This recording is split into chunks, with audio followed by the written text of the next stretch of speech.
La Convention des Nations Unies relative aux droits des personnes handicapées, adoptée par les Nations Unies bien sûr en 2006 et ratifiée par le Bénin en juillet 2012, cette convention, dans son article premier, parle de personnes handicapées et dit par exemple qu'on n'entend pas personnes handicapées des personnes qui ont des incapacités physiques, mentales, sensorielles, durables, dont l'interaction avec diverses barrières peut faire un obstacle à leur pleine et effective participation à la société sur la base de l'égalité avec les autres.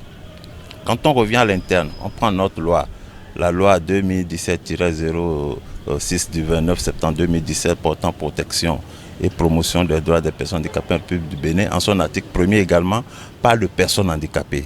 Donc en réalité, il est accepté sur le plan international et à l'interne de parler de personnes handicapées. De ne dire ni personnes vivant avec handicap, ni personnes en situation de handicap, ni personnes porteuses de handicap, ni handicapées. Donc la terminologie consacrée, c'est personnes handicapées en réalité. Voyez. Et donc pour répondre à la question, il faut savoir que, comme je viens de le dire, le Bénin a ratifié cette convention-là et l'article 4 de cette convention demande aux États parties, notamment le Bénin, de légiférer, de prendre des normes juridiques internes pour donc promouvoir et protéger les droits des personnes handicapées. C'est en ce sens que, en 2017, le gouvernement du Bénin, ou l'État béninois, a donc fait voter la loi que j'ai citée tout à l'heure, la loi 2017-6 du 29 septembre 2017 portant protection et promotion des droits des personnes handicapées en République du Bénin. Cette loi avait besoin de décrets d'application. C'est vrai, il y avait des dispositions de cette loi qui étaient d'application immédiate du moment où la loi a été promulguée. Mais il y a des dispositions très importantes aussi qui avaient besoin de décrets d'application. Donc ce sont ces décrets-là qui ont été pris en juin passé par le gouvernement du Bénin, à qui je dis merci, parce qu'on ne le dira jamais assez, parce que nous venons de très loin. Vous voyez, la situation des personnes handicapées était très critique. On a dû subir toutes les formes de discrimination, d'injustice sociale, de rétrogradation et de relégation dans la catégorie des citoyens de seconde zone. Donc ces décrets-là qui viennent donner force à cette loi qui donne également force à la Convention, redore, n'est-ce pas, la place du Bénin sur le plan international qui est déjà cité comme un pays qui assure de façon équitable la promotion des droits des couches vulnérables, notamment les personnes handicapées. Donc mes impressions, c'est de très bonnes impressions. Comme je vous l'ai dit tout à l'heure, le combat a duré longtemps. On a commencé cette lutte-là depuis des années 1990 et Dieu a voulu que ce soit en 2017 que nous ayons, n'est-ce pas, une loi. C'est vrai, la loi n'est pas la panacée.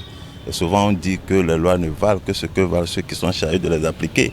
Mais c'est une première fois que nous avons un gouvernement qui légifère vraiment, qui prend des normes juridiques contraignantes.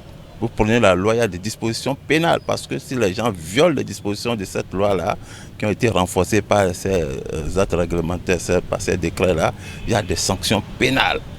Aujourd'hui, nous avons de puissants instruments pour accompagner nos lobbies, nos plaidoyers. Et si quelqu'un viole nos droits aujourd'hui, on peut saisir les juridictions compétentes pour faire valoir nos droits par rapport à ces dispositions-là. Donc, au nom des personnes handicapées, on ne le dira jamais assez. Depuis qu'on a eu vent de la prise de décret là, nous sommes dans des remerciements et on ne le dira jamais assez parce que en réalité l'horizon est radieux pour la communauté des personnes handicapées. Cette loi là, d'abord, qui est renforcée par des décrets, aborde tous les droits. Quand je prends droit à la santé, vous prenez un décret qui parle de l'assurance maladie. D'accord?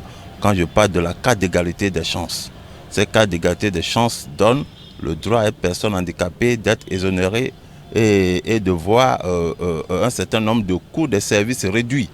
D'accord? Donc c'est tous les services. D'accord? L'entrée à l'hôpital, l'entrée dans les centres de spectacle, l'entrée au stade, les transports, tout ça là. Donc cette carte d'égalité des chances va vraiment permettre aux personnes handicapées de voir les services à coût réduit.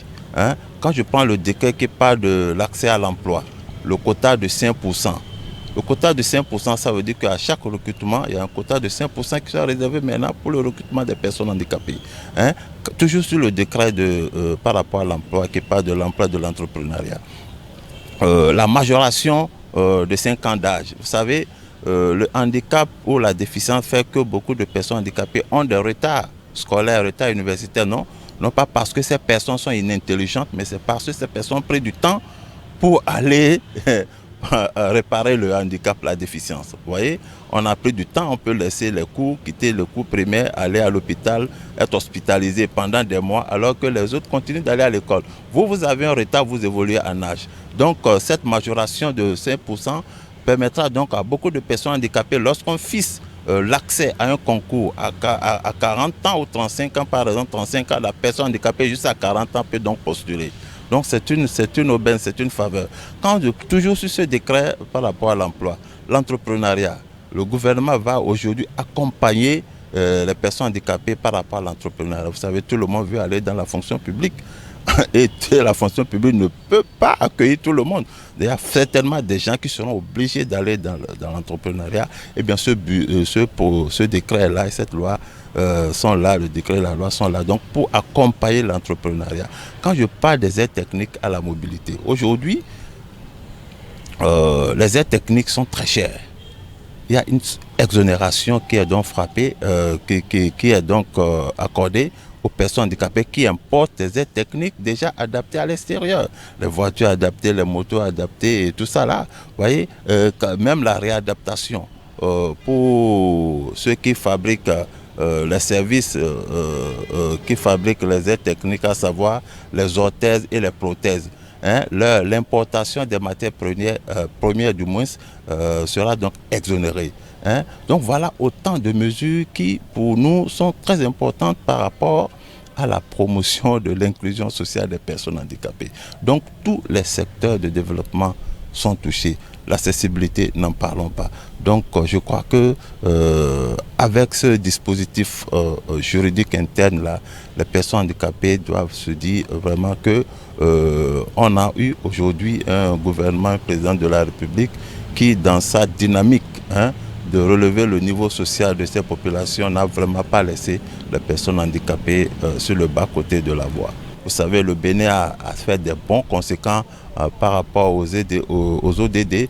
La prise donc de ces décrets-là permettra au Bénin de vraiment, lors des prochaines rencontres, notamment bientôt à New York, pour faire le point des ODD, je crois que le Bénin sera cité en exemple. Le Bénin va parler, présenter ses résultats à la tête haute. Et voilà, c'est à l'actif du chef de l'État. Et pour cela, je voudrais encore une fois le remercier au nom des personnes handicapées.